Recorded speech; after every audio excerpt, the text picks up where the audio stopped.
We met, Jim was a friend of my girlfriend, Laurel, and they were dating, and we became friends.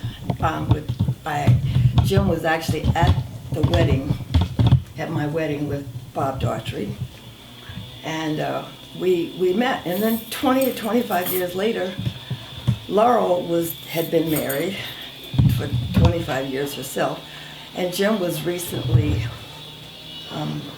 not married. So she invited him to a New Year's party that I was also a co-host of. And we got together New Year's Eve 25 years ago, and we've been together ever since that time. We've been married 24 years. We got married 9 months after we reestablished our relationship. And it's been moving and going and growing ever since. What keeps it going? I think communication and a deep understanding of allowing each other to be who we are. Well, I think you get used to living with each other, and you enjoy being around each other. You do certain things, you have a lot of fun doing them together. And it just seems like you're supposed to be together after a period of time. Hand dance. She used to ride on the back of my motorcycle. We spend time with the grandkids together, taking them places and doing things. Things as simple as watching television. She likes to have social events, little parties on the deck and things like that. So once in a while we'll go to a sporting event.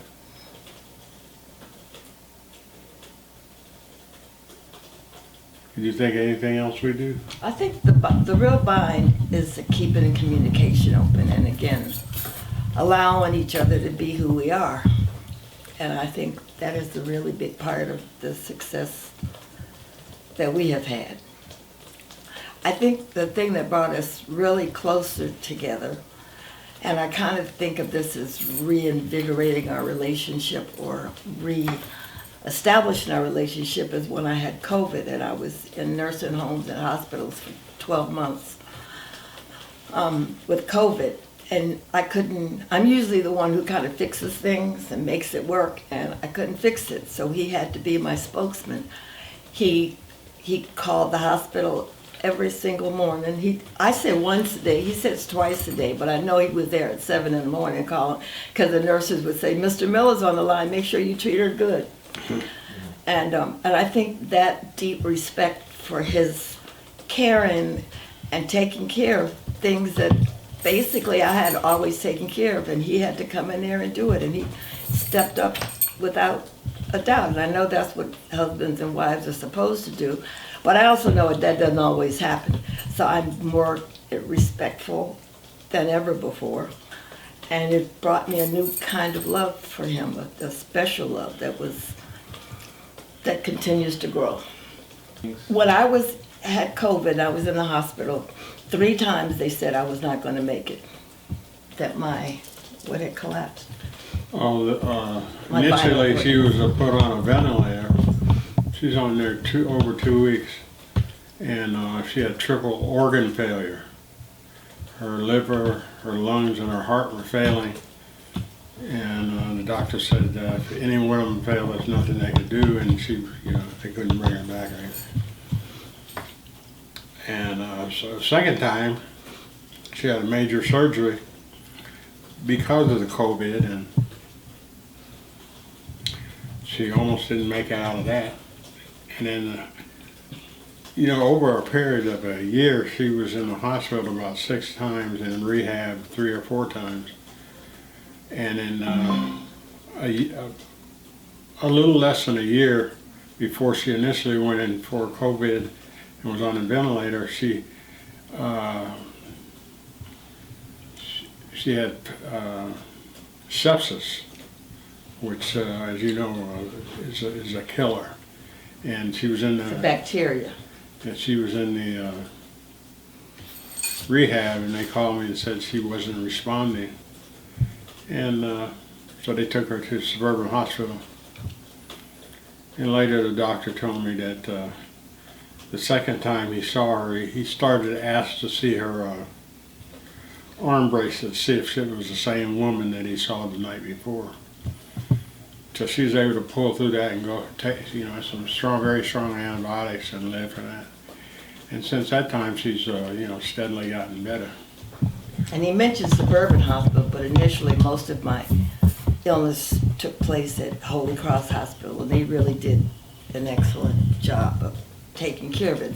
And you must remember, this was March of 2020, and so it was brand new. It was, we had just started getting the news that this thing was out here, and this thing was the COVID-19,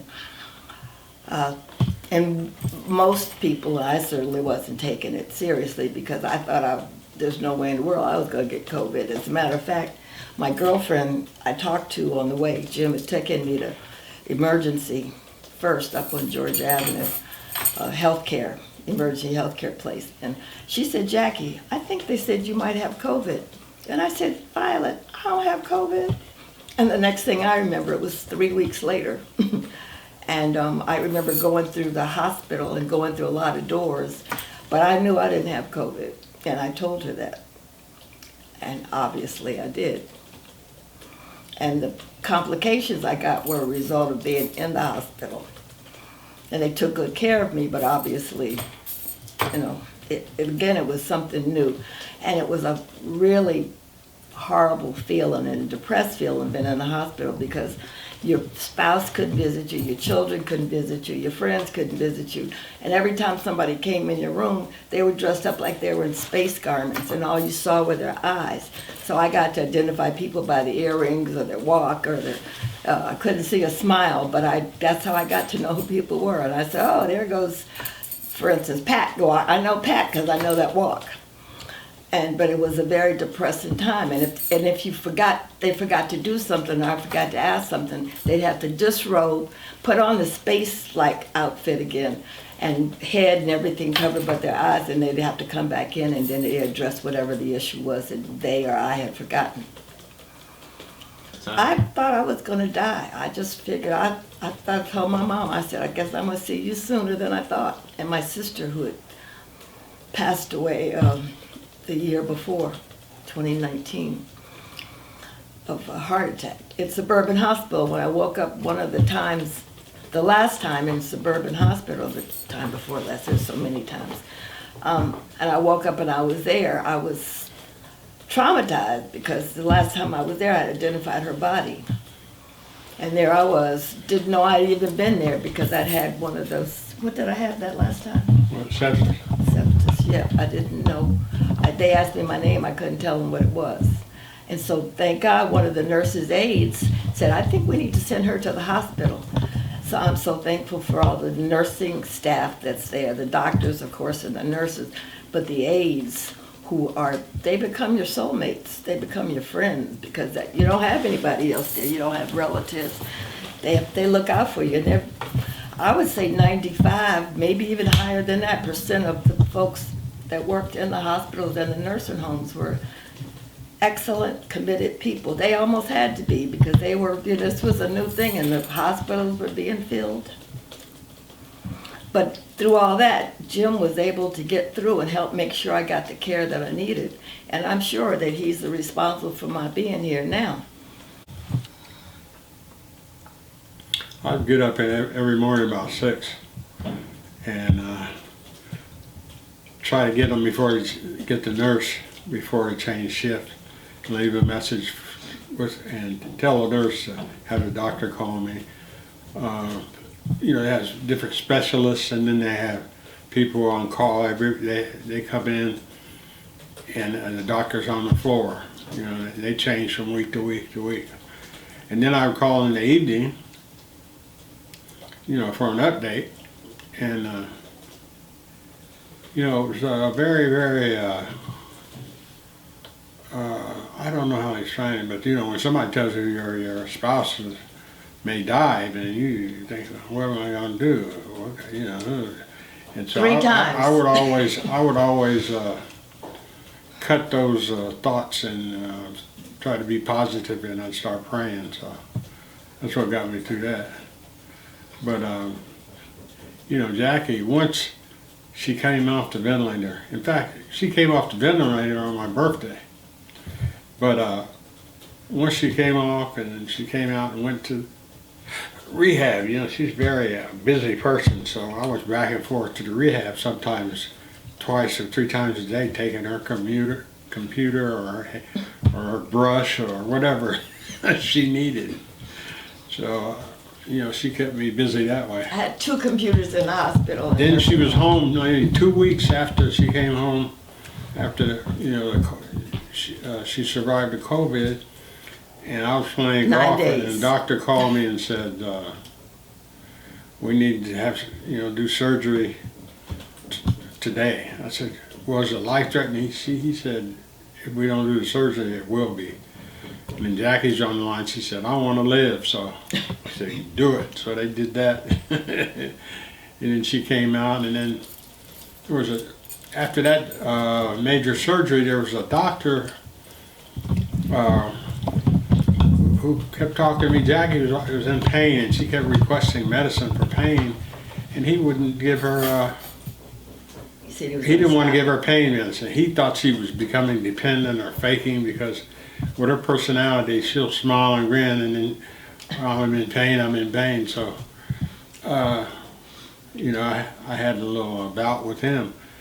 But then the next week there was another doctor, an African doctor, a young lady, and I spoke to her about it, and she said she had she checked the incision and found out that it was infected, and that was the source of the pain, and she had somebody clean it out, you know, surgeon clean it out, and Jackie became better, and then she recognized that Jackie psychologically, you know, wasn't doing too well, so she asked me if I want to see her. I said, sure. So she snuck me in the hospital. The charge nurse didn't want anybody on the floor, but this doctor, we went the back way, and she snuck me in, put all the garb on. I snuck in, and I was able to sit there and hold her hand and talk to her for about 40 minutes, and I think that helped her a lot. We didn't talk that much. We were just rubbing hands and smiling and looking at each other. I can't remember what the words were. It helped me get to the next step, because I was fading fast in terms of my psychological well-being. See, then she came from there, and she went, or actually from the hospital, she went to rehab. I didn't realize that she wasn't eating very well in rehab, so she came home, and you know, the COVID had affected her taste. She wasn't hungry, she didn't want to eat, and she was losing weight. And I told her, you got to go to the hospital and find out what's going on. And she refused. She was adamant. I'm not going back to the hospital. I told her, I said, you're going back. I'm going to send you back, because I don't want to let you sit up here and die and not do anything. So it turned out she was suffering from malnutrition, so she had to be put on an IV to feed her, and then she came home with that IV. And as a result of that IV, she got an infection, which eventually led to sepsis. So in December, she didn't want to go to the hospital. Her back was hurting, and she couldn't move in the bed. She couldn't do anything. She couldn't roll over. But she wanted to be home to see her grandkids on Christmas.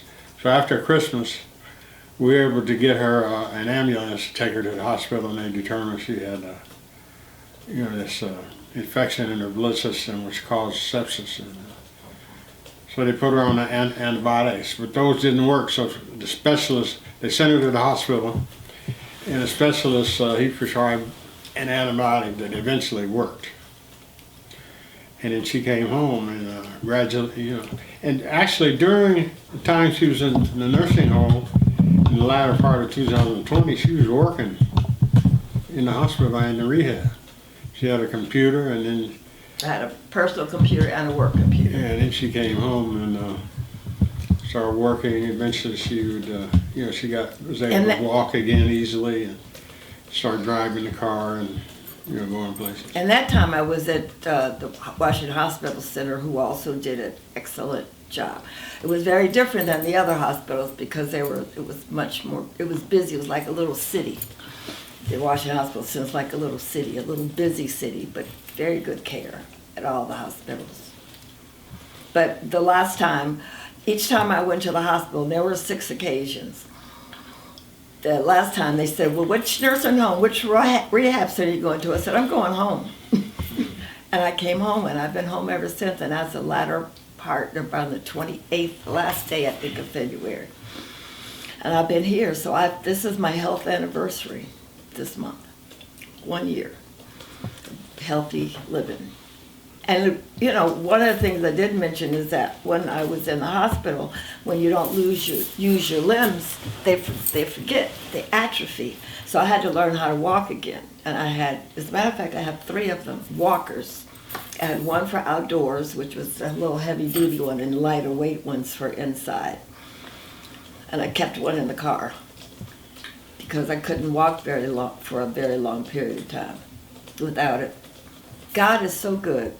I've started dancing. We've been out. We went to see a friend at a play in New York.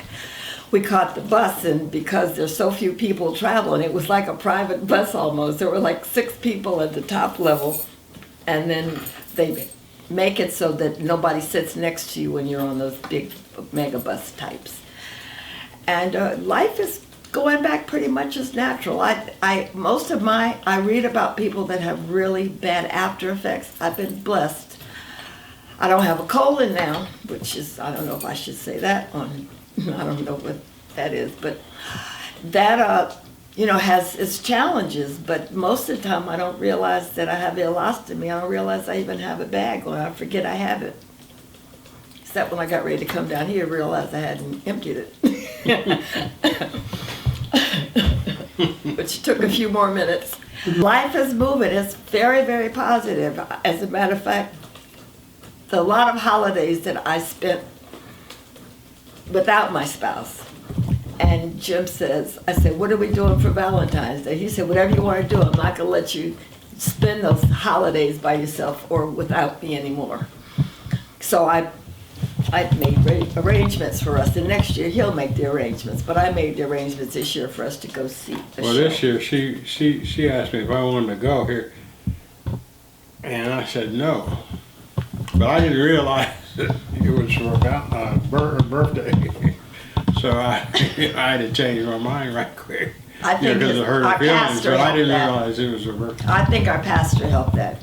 Our pastor, Glenn Benson, Reverend Glenn Benson, and I think he had a little talk with him. And I don't know, things have really been looking up, and I think God is such a good God that he has really helped to nurture our relationship and make it what it is today. We're going to see Greg Porter at the Swarthmore. Okay. Yeah, yeah. And the last time I went to see him, I went alone. But this time I'm going with my boo.